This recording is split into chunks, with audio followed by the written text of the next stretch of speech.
Hi, ഇന്ന് നമുക്ക് soya 65 ഉണ്ടാക്കാം.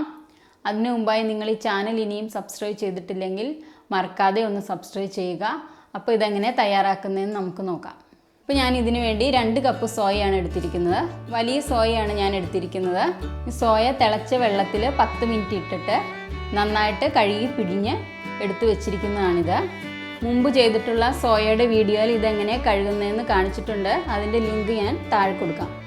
നമുക്കിതിലേക്ക് 1.5 ടീസ്പൂൺ വെളുത്തുള്ളി ഇഞ്ചിയും ചതച്ചതാണ്, അത് ഇതിലേക്ക് ഇട്ട് കൊടുക്കാം.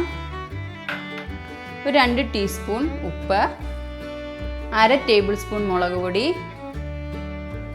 1 ടീസ്പൂൺ ഗരം മസാല പൊടി, 1.5 ടീസ്പൂൺ മഞ്ഞൾപ്പൊടി, 1 table spoon cornflour, 1 table spoon maida, കുറച്ച് കറിവേപ്പില.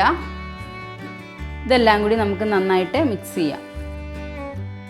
നന്നായിട്ട് യോജിപ്പിക്കണം.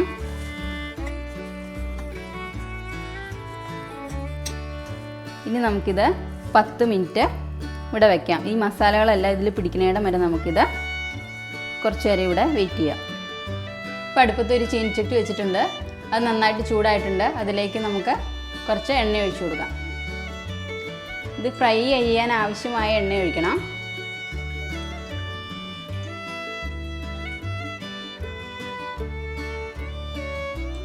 ഇപ്പോൾ എണ്ണ നന്നായിട്ട് ചൂടായിട്ടുണ്ട്.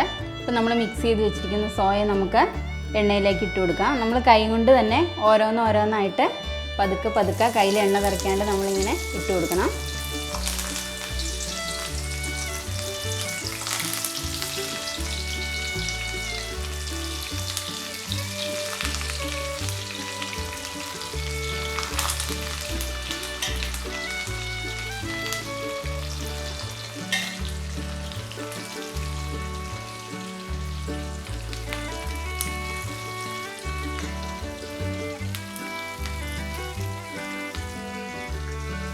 ഇനി നമ്മളിത് ഉടനെ തന്നെ ഇളക്കി കൊടുക്കാൻ പാടില്ല. 1 മിനിറ്റിന് ശേഷം മാത്രമേ ഇത് ഇളക്കാൻ പാടുള്ളൂ.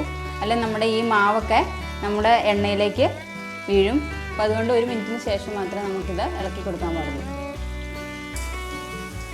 ഇനി നമുക്കിതൊന്ന് ഇളക്കി കൊടുക്കാം.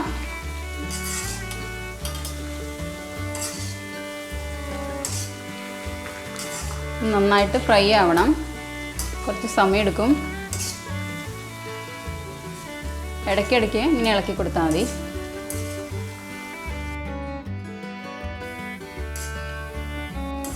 ഇത് ഫ്രൈ ആയിട്ടുണ്ട്. നമുക്കിത് എണ്ണയിൽ നിന്ന് കോരിയെടുക്കാം. അപ്പോൾ നമ്മുടെ സോയ 65 റെഡി ആയിട്ടുണ്ട്. എല്ലാവരും ട്രൈ ചെയ്ത് നോക്കുക, അഭിപ്രായം പറയുക, മറന്നു പോകാതെ സബ്സ്ക്രൈബ് ചെയ്യുക. അപ്പോൾ നമുക്കിനി മറ്റൊരു വീഡിയോയിൽ കാണാം. ബൈ.